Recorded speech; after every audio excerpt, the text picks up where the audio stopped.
Hola queridos amigos y amigas, gente bonita de este canal de YouTube Nelter de la Cruz, no se les olvide darnos su like, abajo la campanita, échenos la mano.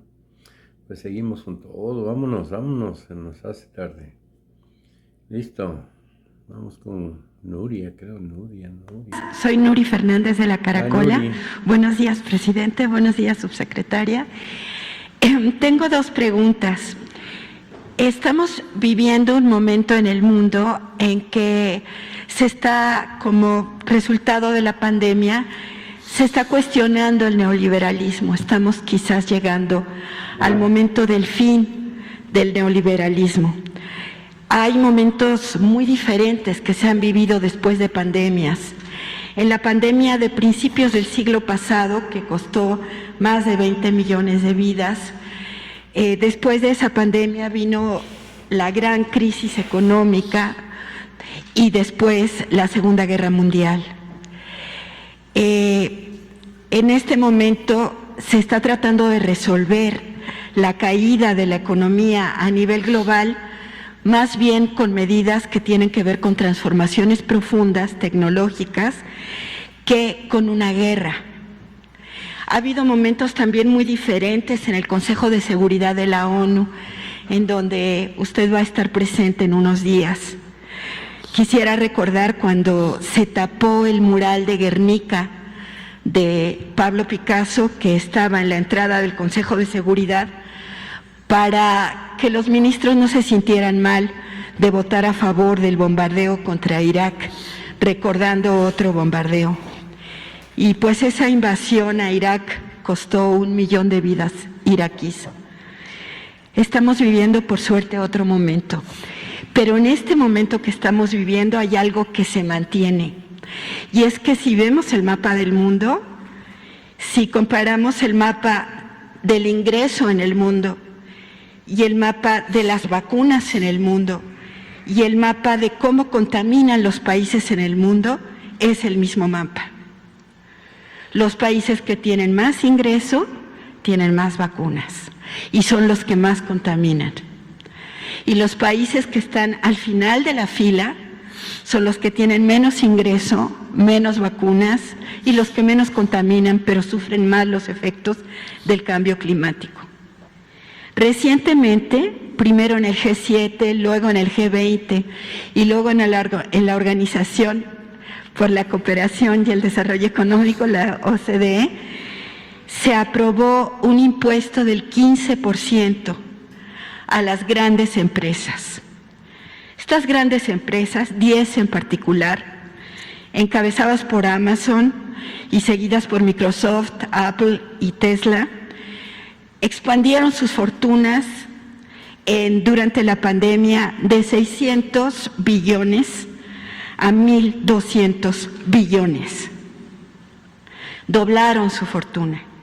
Entonces, lo que resolvieron los organismos internacionales es un 15% de impuesto a estas empresas, que no se haga en los lugares donde ellos generan su producción, porque ahí evaden impuestos, sino en donde llevan sus productos. Si nos referimos, por ejemplo, a Facebook, pues estaríamos hablando que tendría que pagar impuestos en todo el mundo y sobre todo en los países de ingreso medio como este, que tienen poblaciones muy grandes. El Premio Nobel de Economía Joseph Stiglitz dice que ese impuesto del 15% es muy bajo, que debía ser el 25%. Yo quisiera conocer, creo que sería importante, su opinión sobre el impuesto a las grandes empresas. Bueno, no puedo hablar mucho porque ese va a ser mi tema en Naciones Unidas. Mi tema es corrupción y desigualdad en el mundo. Yo considero que nunca en el mundo se había acumulado tanta riqueza en tan pocas manos. Hay una monstruosa desigualdad en el mundo. Y Naciones Unidas tiene que actuar. y sobre eso voy a hablar el martes próximo, porque de ahí se originan todos los problemas por la corrupción en todas sus expresiones, variantes. Es que hay pobreza, desigualdad, migración, violencia, destrucción del planeta. Entonces hay que ir al fondo, hay que atender las causas. Nosotros podemos hablar, considero, con autoridad, porque estamos aplicando un modelo no tradicional, no ortodoxo, no neoliberal. Estamos combatiendo la corrupción como nunca se había hecho, y esto nos permite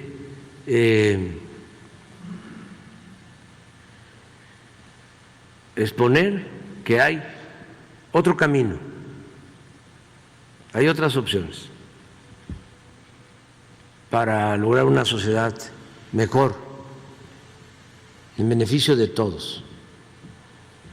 Entonces, sobre eso vamos a hablar, porque sí nos está dando resultados la fórmula de no permitir la corrupción y de gobernar con austeridad. En eso consiste todo. Y no hacer caso a las recomendaciones o recetas de los organismos financieros internacionales. El neoliberalismo no ayudó, resultó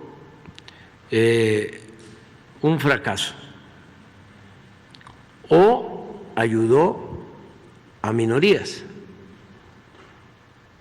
pero no es una opción para todos los habitantes del planeta. Si se le agrega al modelo neoliberal el ingrediente de la corrupción, pues menos funciona un modelo así. Ya de por sí la premisa del neoliberalismo es de que se tiene que procurar que se acumule la riqueza arriba, en pocas manos, porque si llueve fuerte de arriba, gotea abajo, como si la riqueza fuese permeable o contagiosa. Ese es el principio. Si le va bien a los de arriba, nos va bien a todos. Pues no. Se acumula la riqueza arriba, pero abajo crece la pobreza, se empobrece el pueblo. Y ellos suponen que el Estado no debe de intervenir para promover el desarrollo, que todo debe de quedar en manos del mercado, que no se meta el Estado. Imagínense, en sociedades desiguales, si el Estado no ayuda a los pobres, si no cumple con su función social y es dejar hacer y dejar pasar, pues sucede lo que está pasando. en el mundo, que hay corrupción y hay acumulación de riqueza en exceso, como nunca había sucedido. Entonces, en nuestro país, afortunadamente, estamos aplicando un modelo distinto. Nunca le había llegado tanto dinero a la gente de abajo como ahora. Cuando se habla de corrupción en México, pues todo el mundo sabía de que había corrupción, todos, de una o de otra manera. Pero los que más conciencia han tomado de que había corrupción, pues son los pobres, porque ahora están recibiendo lo que antes no les llegaba. Ahora están entendiendo perfectamente cómo se quedaba el dinero arriba. Imagínense si un adulto mayor que recibe una pensión no va a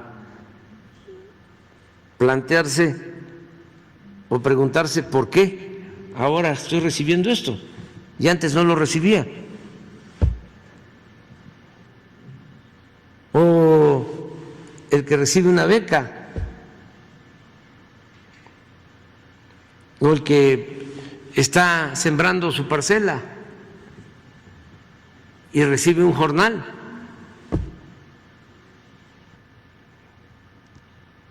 Por eso podemos contestarle a nuestros adversarios cuando hablan de que somos provincianos y que para qué o por qué no voy a las cumbres, ¿no?, del clima y para el combate al cambio climático. Con mucho orgullo lo digo, soy de Tepetitán, Macuspana, Tabasco, pero por ser de Tepetitán, Macuspana, Tabasco, pues sé la importancia que tiene sembrar árboles.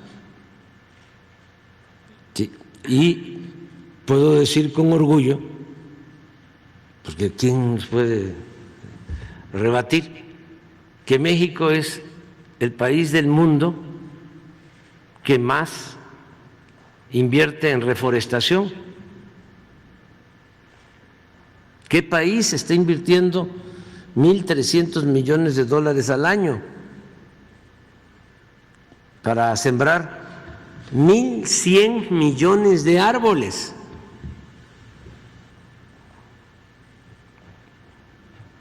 Entonces, no fui yo a la cumbre, fue Marcelo, lo hizo muy bien, pero nosotros estamos trabajando para heredar a nuestros hijos pues un país con agua, con oxígeno,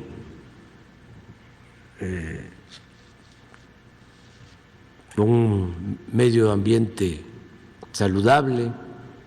Eso es lo que estamos haciendo.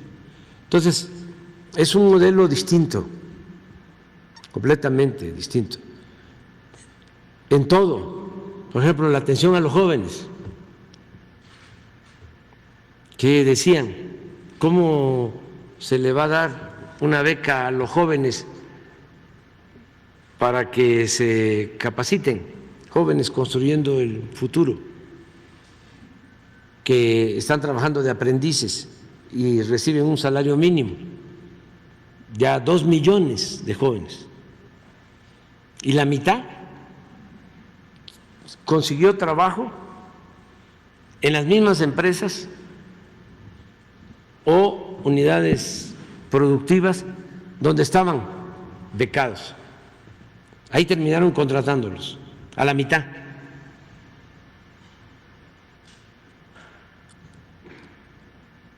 ¿Eso dónde lo llevan a cabo? ¿Qué hicieron los tecnócratas corruptos? Llamar ninis a los jóvenes de manera despectiva, ni estudian ni trabajan, pero nunca los voltearon a ver. Entonces, sí, nos sentimos muy orgullosos de lo que estamos haciendo y nos está dando resultados. Por ejemplo, cuando vino la pandemia, que desgraciadamente nos causó muchos daños, sobre todo por pérdidas de vidas humanas, que nos duelen mucho, toda una tragedia. Me presionaban, bueno, me planteaban de que teníamos que contratar deuda y teníamos que, me acuerdo bien una propuesta, decretar que las grandes corporaciones no iban a pagar impuestos durante un tiempo para que se recuperaran. Dije, no, vamos a aplicar otra fórmula. No, pues no va a salir, así no va a salir.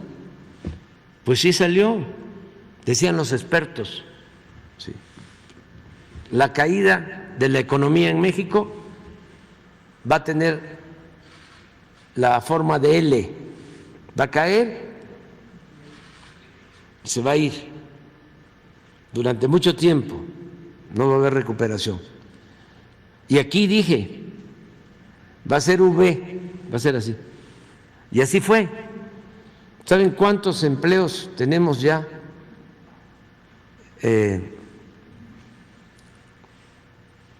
de más, tomando en cuenta lo que perdimos con la pandemia? Tenemos 150,000 empleos más recuperados. Ya estamos mejor en términos de empleos que como estábamos